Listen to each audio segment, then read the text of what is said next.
மழை பிடிக்காத மனிதன் நம்மள எத்தனை பேருக்கு பிடிக்க போகுது, எத்தனை பேருக்கு பிடிக்க போறது இல்ல அப்படின்றது தான் இந்த வீடியோ. அதாவது படத்தோட ரிவ்யூ தான் இந்த வீடியோன்னு சொல்லணும். ஸோ விஜய் ஆண்டனி அவங்களுடைய நடிப்பில் விஜய் மில்டன் அவங்களுடைய இயக்கத்தில் வந்து ரிலீஸ் ஆயிருக்க படம் தான் மழை பிடிக்காத மனிதன். ஸோ படத்தோட கதை என்னவா இருக்கு அப்படின்னு எடுத்து பார்க்கும்போது கிட்டத்தட்ட தமிழ் சினிமாவில் மட்டும் இல்லைங்க, உலக சினிமாலேயே இந்த மாதிரியான கதைக்களத்தோட நிறைய படங்கள் வந்து ரிலீஸ் ஆயிருக்கு. அதில் நம்மளே இந்த வருஷம் கூட ஒரு 10-15 படம் பார்த்துருப்போம் அப்படின்னு கூட வந்து சொல்லலாம். ஸோ அந்த ஒரு கதையை வச்சுக்கிட்டு விஜய் மில்டன் அவர்கள் வந்து அவருடைய பாணியில, அதாவது எல்லாம் இருக்கக்கூடிய ஒருத்தன் ஒண்ணுமே இல்லாதவனை என்னெல்லாம் பண்ணுவான், அதுக்கப்புறம் ஒண்ணுமே இல்லாதவன் நினைச்சா எல்லாம் இருக்கிறவனை என்னென்னலாம் பண்ணலாம் அப்படின்ற அந்த கதையை வச்சுக்கிட்டு ஒரு சூப்பரான படமா இல்லைனாலும் ஒரு சுமாரான படத்தை வந்து கொடுத்துருக்காங்க அப்படிதான் வந்து சொல்லணும். ஸோ சொல்லும் போதே வந்து கண்டுபிடிச்சிட்டு இருப்பீங்க படத்தோட கதை என்னவா இருக்க போகுது அப்படின்னு சொல்லிட்டு. அண்ட் முக்கியமா இந்த மாதிரியான படங்கள் பண்ணும்போது, அதாவது ஆல்ரெடி கேட்ட கதை பார்த்த படத்தோட கதையை மறுபடியும் படமா பண்ணும்போது அதுல இருக்க அந்த ஸ்கிரீன் பிளே வந்து, அதாவது அவங்க கொடுக்குற அந்த ட்ரீட்மெண்ட் வந்து புதுசா இருந்ததுன்னா கண்டிப்பா அந்த படம் வந்து ஹிட் ஆயிடும். அதனாலதான் இந்த கதையில நிறைய படங்கள் வந்து வந்துட்டு இருக்கு. அதுல விஜய் மில்டன் அவர்கள் அவருடைய ஸ்டைல்ல ஒரு படம் வந்து கொடுத்திருக்காரு. ஆனா அது வந்து அவங்க கொடுத்த அந்த ஹைப்போ அந்த எக்ஸ்பெக்டேஷன்ஸோ மீட் பண்ணல அப்படின்னு கூட வந்து சொல்லலாம். ஆனா படத்துல ஒரு சில பாசிட்டிவான விஷயங்கள் இருக்கு. அதாவது சரண்யா பொன்வண்ணன் இருக்காங்க இல்லையா, அவங்களுடைய கேரக்டர் ரொம்ப நல்லா இருந்தது. அண்ட் பிருத்வி அவங்களுடைய கேரக்டருமே ரொம்ப, அதாவது வந்து எப்பவுமே ஹைப்பர் ஆக்டிவா இருக்கக்கூடிய ஒரு கேரக்டர், அந்த கேரக்டருமே ரொம்ப நல்லா இருந்தது. அண்ட் இன்னொரு பக்கம் வந்து சத்யராஜ், சரத்குமார் அப்படின்னு சொல்லிட்டு ரெண்டு பெரிய லெஜெண்ட்ஸ் இருந்தாலுமே நம்மள பெருசா எந்த அளவுக்கும் வந்து இம்ப்ரெஸ் பண்ணல அப்படின்னு சொல்லலாம். அண்ட் விஜய் ஆண்டனி அவர்களுக்கு ஃபிளாஷ்பேக் காட்டாம இருந்தது வந்து கொஞ்சம் நல்லா இருந்தது. படத்தோட கதைக்கு அதிகமா ஒர்க் பண்றதை விட இந்த ஃபர்ஸ்ட் லுக் ஆகட்டும், அதுக்கப்புறம் ட்ரைலர் ஆகட்டும், அதுக்கப்புறம் டைட்டில் கார்டு வரைக்கும் பயங்கரமா ஒர்க் பண்ண ஆரம்பிச்சிட்டாங்க. அந்த மாதிரி இந்த படத்தோட டைட்டில் கார்டு வந்து ரொம்பவே சூப்பரா இருந்தது. அதாவது விஜய் ஆண்டனி அவர்களுடைய படங்கள் அப்படின்னு எடுத்துக்கிட்டோம்னா அதுல நிறைய பேருக்கு வந்து சலீம் ஆகட்டும், நான் ஆகட்டும், பிச்சைக்காரன் ஆகட்டும் அப்படின்னு சொல்லிட்டு இந்த படங்கள்லாம் ரொம்பவே ஃபேவரட்டா இருக்கும். முக்கியமா நான்ல இருந்து சலீம் எடுத்திருப்பாங்க. அதாவது அந்த சலீம் கேரக்டர் மட்டும் வச்சு ஒரு படம் எடுத்திருப்பாங்க. ஸோ அதே மாதிரி இதுல ஒரு சின்ன லிங்க் இருக்கு. அது நிறைய பேருக்கு வந்து லைட்டா இம்ப்ரெசிவா இருந்தது அப்படின்னு சொல்லலாம். அது மட்டும் இல்லாம படத்துல எங்கேயுமே வந்து கைத்தட்டுற அளவுக்கு சீன்ஸ் இல்லை அப்படின்னு பார்க்கும்போது கிளைமேக்ஸ்ல எல்லாருமே வந்து கைத்தட்ட ஆரம்பிச்சாங்க. அது படத்துக்காகவோ இல்லை விஜய் ஆண்டனிக்காகவோ இல்லை, நம்ம கேப்டன் விஜயகாந்த் அவர்களுக்காக. அதாவது அவருடைய பேர் ஒரு இடத்துல வருது, அதுல வந்து பாத்தீங்கன்னா எல்லாருமே பார்த்து கைத்தட்டி இருந்தாங்க. ஸோ அந்த மனுஷனுக்காக கைத்தட்டி இருந்தாங்க.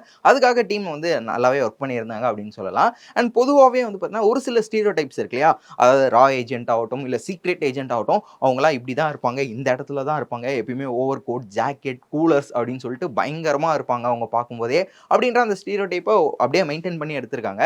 அது வந்து லைட்டா வந்து பார்த்தீங்கன்னா சலிப்பு தட்டுற மாதிரி இருந்தது அப்படின்னு கூட வந்து சொல்லலாம். படத்தில் ரொம்பவே பாசிட்டிவாக இருக்கக்கூடிய விஷயம் என்ன அப்படின்னு பார்க்கும்போது ஃபர்ஸ்ட் ஆஃப் கொஞ்சம் வந்து என்கேஜிங்காக இருந்தது. அதாவது என்ன நடக்க போகுது, ஓகே என்ன இருந்தாலும் ஹீரோ வந்து ஜெயிச்சிருவாரு நமக்கு வந்து தெரியும். ஆனால் அவர் வந்து எப்படி ஜெயிக்க போறாரு அப்படின்ற ஒரு விஷயத்தை வந்து சூப்பராக காமிச்சிருந்தாங்க.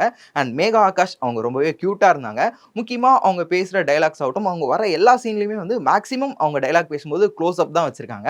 அதனால அவங்களுடைய அழகுல வந்து நிறைய பேர் அவங்களே வந்து பார்த்துட்டு இருந்தாங்கன்னே வந்து சொல்லலாம். ஆனா அவங்களுக்கு க்ளோஸ் வச்சதை பார்க்கும்போதும் வந்து பார்த்தீங்கன்னா அவங்க சொல்ற எந்த டைலாக்ஸும் ரொம்பவே கேட்சியா இல்லை. அட்லீஸ்ட் அவங்களையாவது வந்து ஆடியன்ஸ் பார்த்துட்டே இருக்கணும் அப்படின்றதுக்காக வந்து க்ளோஸ் வச்சிருப்பாங்க போல இருக்கு. அதுக்கப்புறம் வழக்கம் போல விஜய் மில்டன் அவங்களுடைய படங்கள் நம்ம எடுத்துட்டோம்னு வைங்களேன், எடிட்டிங்ல வந்து பயங்கரமான ஜம்ப் இருக்கும். அதாவது ஒரு சீனுக்கும் அடுத்த சீனுக்குமே வந்து செம்ம ஜம்ப் வந்து தெரியும் இல்லையா, அதே மாதிரியான ஃபார்மேட் வந்து பார்த்தீங்கன்னா இந்த படத்துலையும் வந்து பயங்கரமா இருக்கு. முக்கியமா டுவர்ட்ஸ் கிளைமேக்ஸ்லாம் வந்து நமக்கு திடீர்னு வந்து 10 என்றதுக்குள்ள வந்து ஞாபகம் வந்துச்சு. ஏன்னா அந்த மாதிரி விஜய் ஆண்டனி அவர்கள் வந்து ஒரு காரை வந்து அப்படியே ஷிப்ல இருந்து இறக்கும்போது நமக்கு டக்குன்னு அது வந்தது. பட் அந்த இடத்துல வந்து பார்த்தீங்கன்னா அப்படியே கட் பண்ணிட்டு அடுத்த சீன் வந்து போயிட்டாங்க. அந்த ஜம்ப்லாம் வந்து பார்த்தீங்கன்னா ஓகே, படம் எடுத்துக்கிட்டோன்னா அதில் வந்து நம்ம லாஜிக்லாம் பார்க்க வேண்டாம்ப்பா அப்படின்னு சொல்லுவாங்க. பட் இருந்தாலும் ஸ்க்ரீனில் தெரியிற அந்த மேஜிக் ஒர்க் அவுட் ஆயிருந்தா கூட படம் வந்து சூப்பராக வந்திருக்கும். பட் அந்த மேஜிக்குமே இங்கே ஒர்க் ஆகலை அப்படின்றது தான் கொஞ்சம் கஷ்டமாக வந்து இருக்கு. மற்றபடி நான் ஆரம்பத்திலே சொன்ன மாதிரி சரண்யா பொன்வண்ணன் கேரக்டர் ஆகட்டும், அதுக்கப்புறம் வந்து பிருத்திவி அவங்களுடைய கேரக்டர் ரொம்பவே சூப்பராக இருந்தது. அண்ட் முக்கியமாக அவங்களுடைய ஒரு சில டைலாக், அதாவது ஒருத்தரை பற்றி இன்னொருத்தவங்க தெரிஞ்சுக்கிறதுல இருந்து தான் இந்த உலகமே வந்து நகர்ந்துட்டு இருக்கு.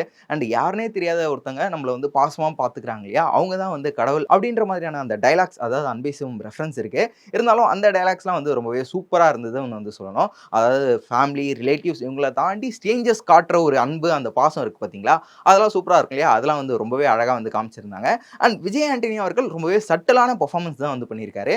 அண்ட் இன்ட்ரோல் பிளாக்ல ஒரு ஃபைட் இருக்கு, அந்த ஃபைட் மட்டும் ரொம்பவே ரசிக்கிற மாதிரி இருந்தது. மற்றபடி பேக்ரவுண்ட் ஸ்கோர் ஆகட்டும் இல்ல பாடல்கள் ஆகட்டும் எதுவுமே பெருசா இம்ப்ரெசிவா இல்ல. பட் விஜய் ஆண்டனி அவர்களுடைய மியூசிக்ல அவரே ஒரு பாட்டு வந்து பாடியிருந்தாரு. அதாவது இவன் யாருடா அப்படின்னு சொல்லிட்டு. அந்த பாடல் மட்டும் ஒரு ஃபைட் சீக்வென்ஸ்ல வரும்போது ஓகே ஓரளவுக்கு கேட்குற மாதிரி இருந்தது. அதுவும் விஷுவலோட பார்க்கும்போது. அண்ட் ஃபர்ஸ்ட் ஹாஃப் ரொம்பவே நல்லா இருந்தது. செகண்ட் ஹாஃப் வந்து கம்பேர் பண்ணும்போது.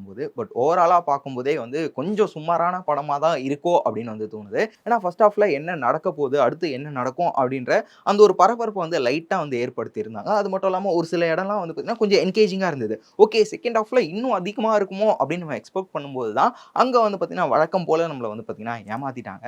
ஸோ ஓவராலா பார்க்கும்போது, என் தலைவன் சுந்தர் சி தான் மறுபடியும் வந்து தமிழ் சினிமாவ காப்பாத்தணும் போல இருக்கு. அரண்மனை 5 எடுத்து.